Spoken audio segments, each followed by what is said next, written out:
বর্ষার দিন হলেও আজকে বেশ পরিষ্কার আকাশ। নাতনির বায়নাতে আজকেও পার্কে গেলাম। আমাদের বাড়ির সামনেই খড়গপুর আইআইটি পার্ক।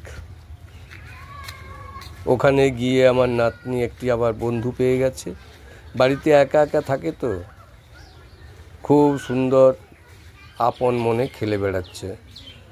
সূর্য পড়ন্ত বিকেল, সূর্যের আভা আস্তে আস্তে কমে আসছে।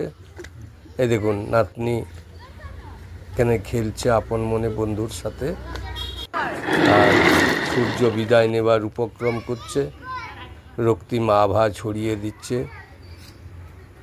আর আমার নাতনি আপন মনে একটার পর একটা খেলা খেলে যাচ্ছে। আর আমি এইসব দেখে আমার সেই ছোটোবেলাকার দিনগুলো মনে পড়ছে। আমার গ্রাম্য দিন। আমাদের ওখানে এত সব খেলনা ছিল না।